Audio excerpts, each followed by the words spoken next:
أعوذ بالله من الشيطان اللعين الرجيم. بسم الله الرحمن الرحيم. الحمد لله ذي المن والإحسان وذي العز والسلطان الذي خلق الإنسان وعلمه البيان. والحمد لله الذي نور قلوبنا بولاية محمد وآل محمد وعلى آله الطيبين الطاهرين المعصومين المنتجبين. ولعنة الله على أعدائهم من الآن إلى قيام يوم الدين. آمين يا رب العالمين.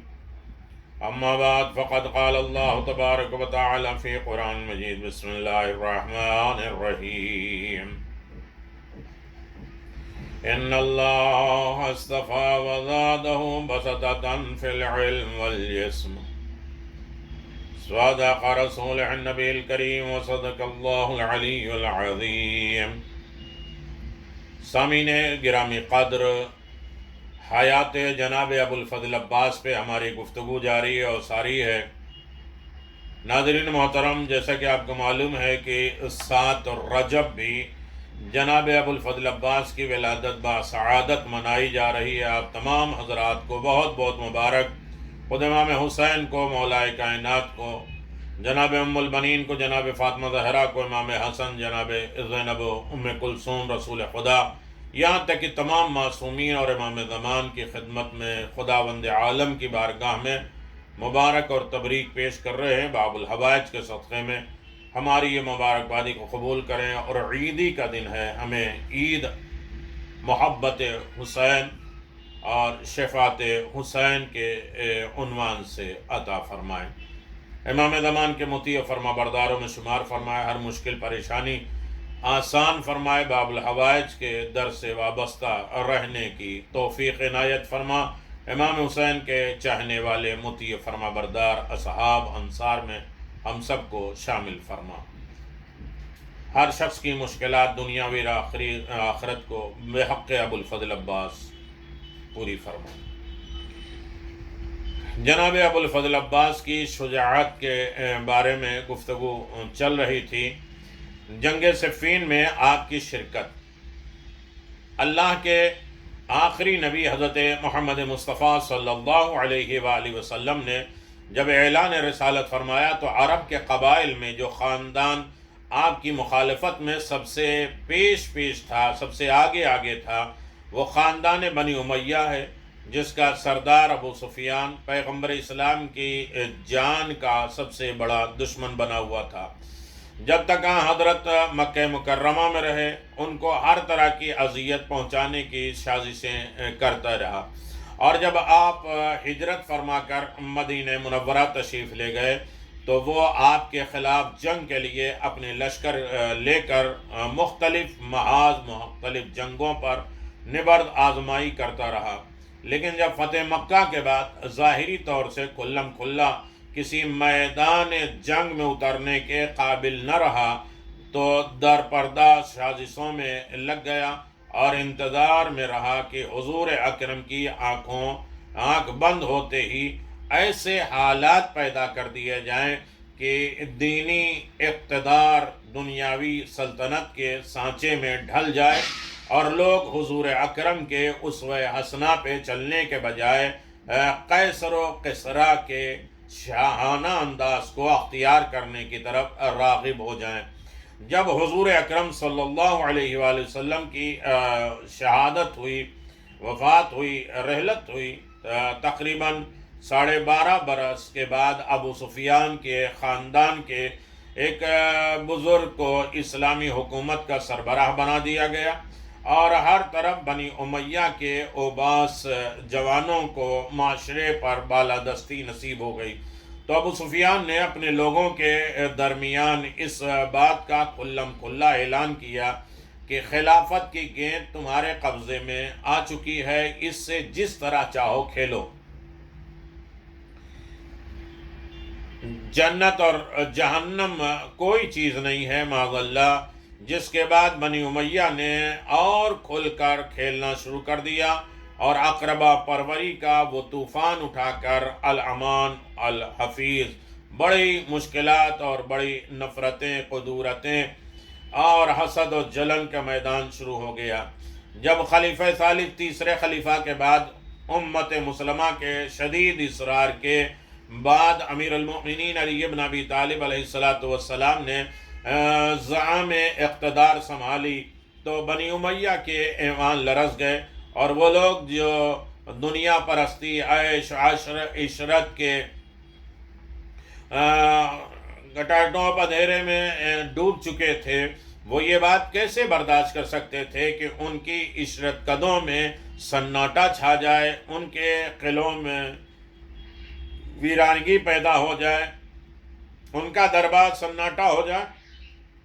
چنانچہ اندرونی خانہ اور اپنے گھر کے اندر سے بدترین مجرمانہ سرگرمیوں کا آغاز ہوا، اور واحیت عرب جو گزشتہ 22-23 برس سے شام کی دولت سمیٹ رہا تھا،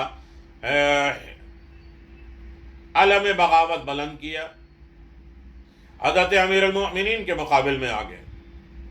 اب صورتحال یہ تھی کہ ایک طرف جناب امیر المؤمنین علی بن ابی طالب پیغمبر اسلام صلی اللہ علیہ وسلم کے جانشین کی حیثیت سے، اور دوسری طرف امیر شام ابو سفیان کی جانشینی کی حیثیت سے میدان کارزار میں اترے۔ اسی جنگ کو صفین کے نام سے یاد کیا جاتا ہے، جو عراق اور شام کے درمیان صفین نامی جگہ پر فرات کے کنارے لڑائی گئی اور لڑی گئی، اور جس میں شام کی طرف سے 1 لاکھ سے زائد لشکر آیا تھا، جس میں ان لوگوں کی اکثریت تھی، زیادہ تر وہی لوگ تھے جو طاغوت کی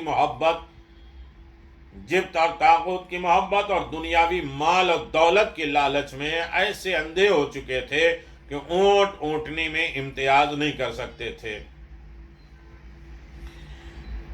یعنی ایسے اندھے ہیں کہ امیر شام کہے اونٹ کو کہ اونٹنی ہے تو دیکھ بھی لیں گے تب بھی وہی مانیں گے، امیر شام کہے کہ دن کو رات کہے تو بھی مان لیں گے۔ ایسے وقت میں قمر بنی ہاشم علمدار حسینی حضرت عباس علمدار علیہ السلام، جن کی ولادت باسعادت 26 ہجری میں ہوئی اور جنگ صفین 37 ہجری میں لڑی گئی، اس طرح اس موقع پر آپ کی عمر کل 11 سال۔ آج 7 رجب ہے، بہت سی جگہ پہ آپ کی ولادت باسعادت منائی جا رہی ہے، تو آپ جنگ صفین میں کل 11 برس کے تھے۔ فضائل و کمالات دیکھنا ہے اور سننا ہے جناب ابو الفضل عباس کا، تو یہ ہماری 84 نمبر کی ویڈیو ہے۔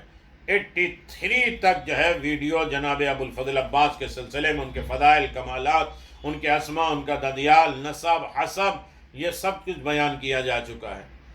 اتنی کم سنی کے باوجود آپ نے جنگ صفین میں شرکت کی اور بہت سے شامیوں کو واصل جہنم کر دیا۔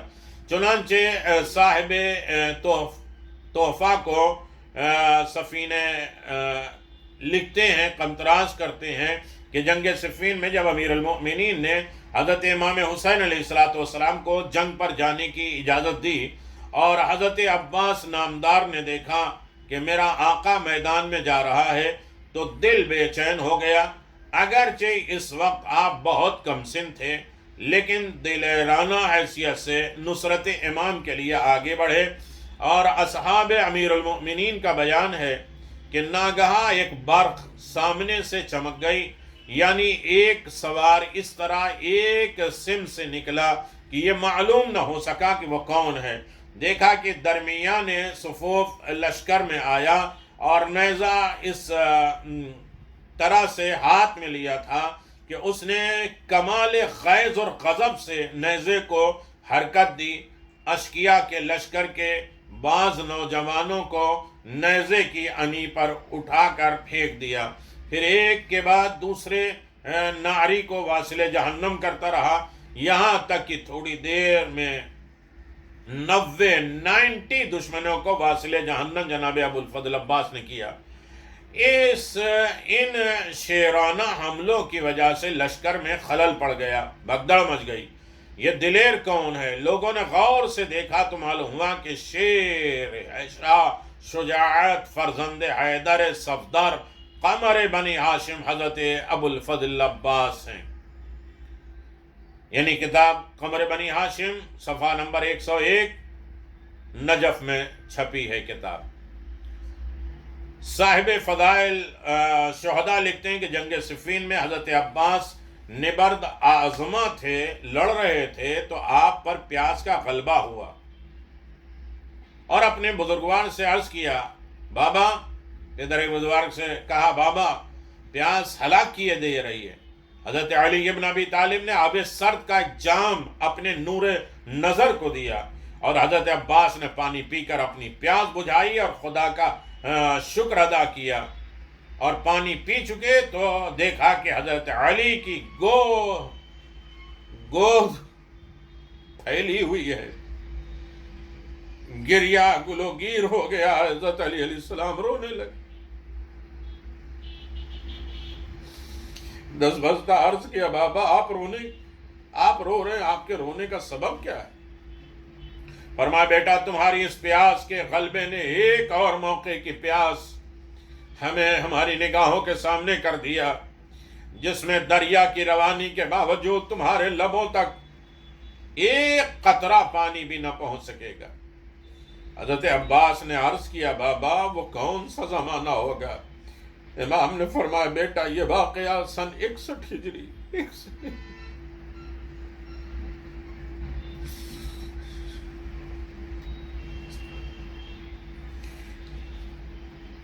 61 ہجری میں پیش آئے گا۔ پوچھا، کیا اس وقت آپ موجود نہیں ہوں گے؟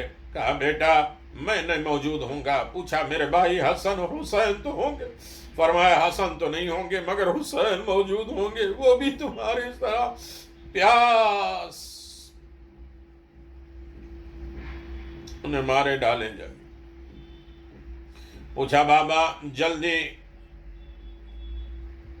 بابا ہماری کون سی خطا ہوگی کہ ہم پر پانی بند کر دیا جائے گا اور موجوں کی روانی کے باوجود ہم پیاسے رہیں گے؟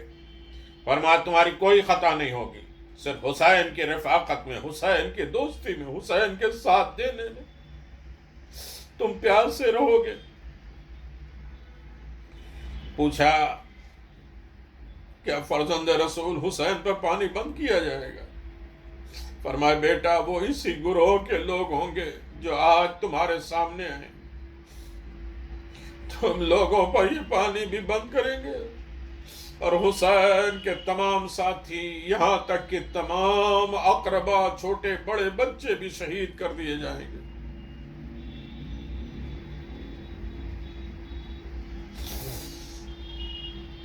حضرت عباس علمدار نے پوچھا، بابا اس وقت ہمارا فریضہ کیا ہوگا؟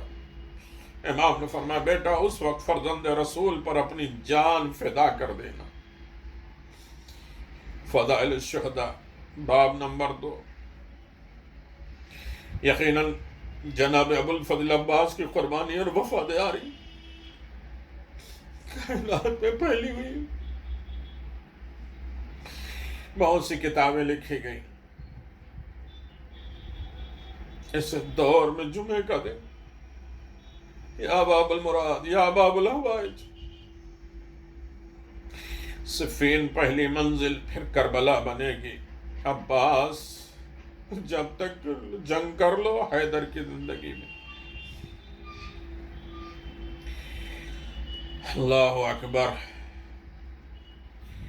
شخصیت جناب ابوالفضل عباس۔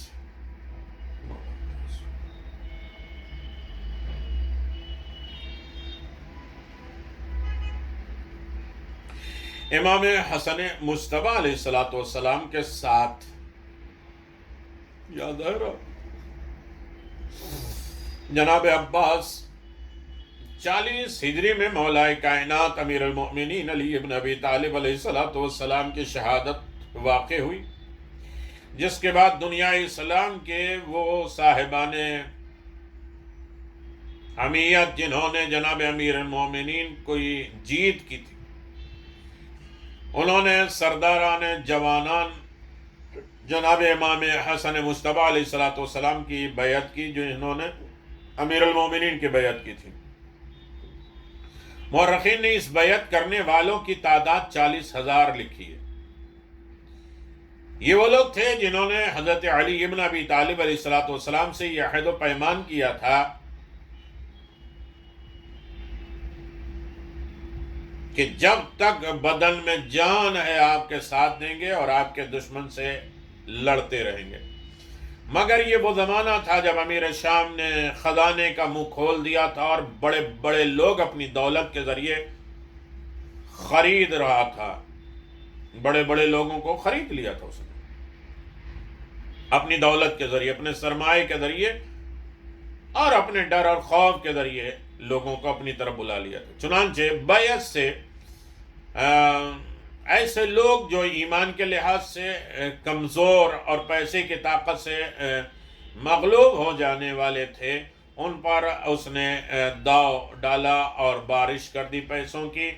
دوسری طرف ایک اور سازش چال یہ رچی کہ امام حسن مجتبیٰ کے لشکر میں پھوٹ پڑ جائے کے لیے متعدد سردار ان لشکر کے بارے میں یہ افواہ پھیلا دی کہ وہ شام کی حکومت سے مل گئے ہیں۔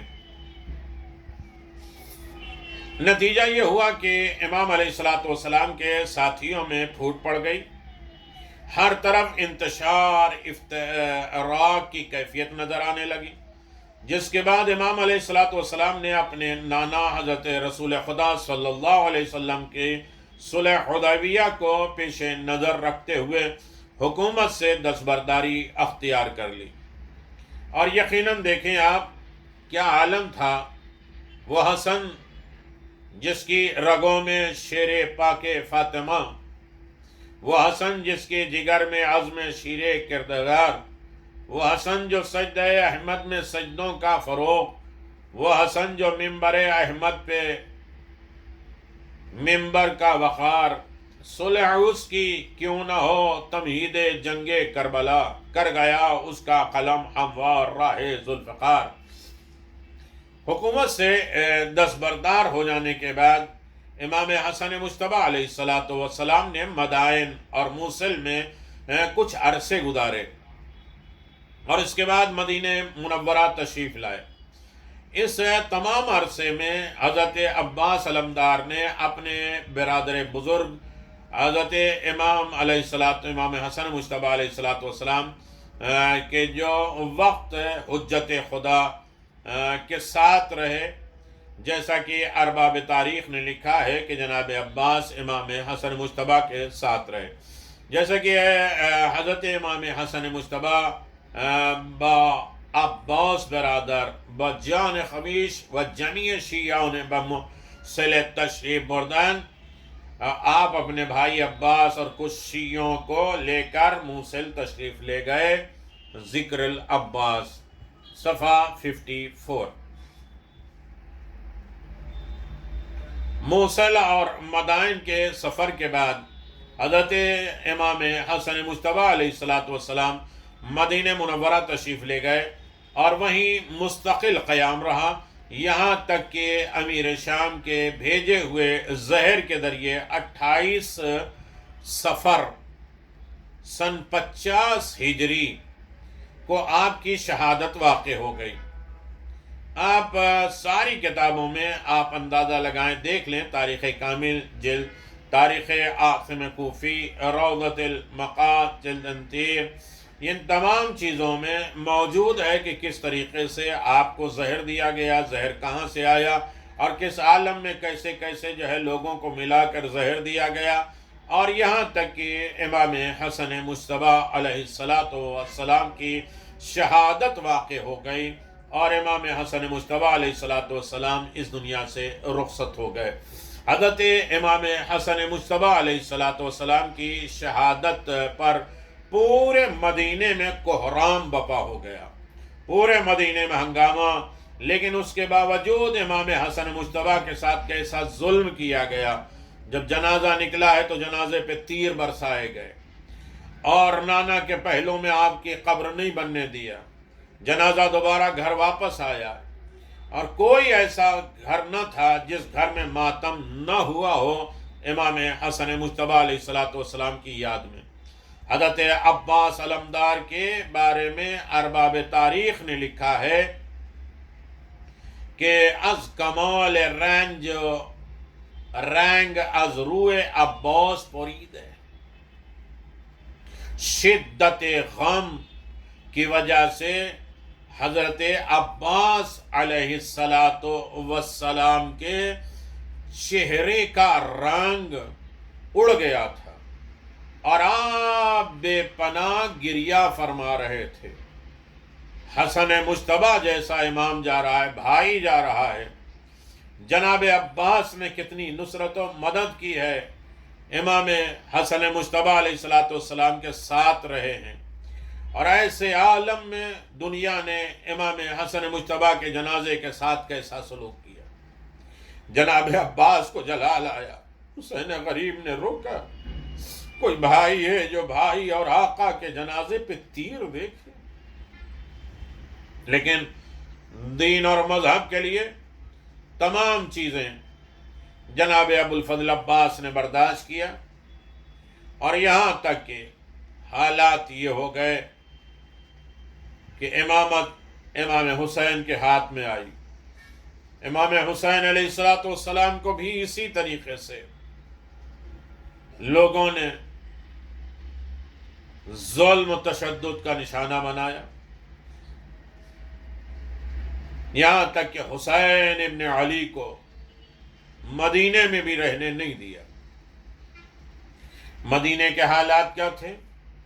آپ مکہ گئے، مکے میں کتنے دن گزاری آپ نے، کس عالم میں گزارا؟ یہاں تک کہ مکہ بھی چھوڑنے کا وقت آیا، ایسے وقت میں جب ساری کائنات مکہ کی طرف آ رہی، وارث کعبہ، محافظ کعبہ،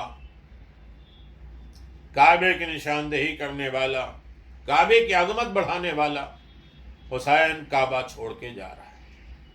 ایسے وقت میں جناب ابو الفضل عباس کا خطبہ خود کعبے کی چھت پر گواہ ہے، جو امام حسین کے فضائل، ائمہ معصومین کی فضیلتیں، اور دنیا کے سامنے ان تمام چیزوں کو بیان کیا جو ہمارے اختیار میں ہے، لیکن دنیا نے قدر نہیں کی، اور ایسے عالم میں بھی حسین ابن علی کو تنہا چھوڑ دیا۔ حسین ابن علی کے بہادر شجاع ابو الفضل عباس نے امام حسین علیہ السلام کا بھرپور ساتھ دیا، اور صحیح معنی میں امام حسین علیہ السلام کے وفادار، علمدار، بہادر، شجاع، ہر موڑ پر، ہر موقع پر امام حسین کے کام آئے۔ امام حسین علیہ السلام نے بھی فخر کیا کہ شہادت کے بعد آپ نے آواز دیا، الآن ان کا سرا ظہری، اب میری کمر ٹوٹ گئی۔ یقیناً یہ فضیلت جناب ابو الفضل عباس ہے، آپ کی شجاعت، آپ کی اہمیت جو آپ کی خدمت میں بیان کرنے کی سعادت حاصل کی جا رہی ہے۔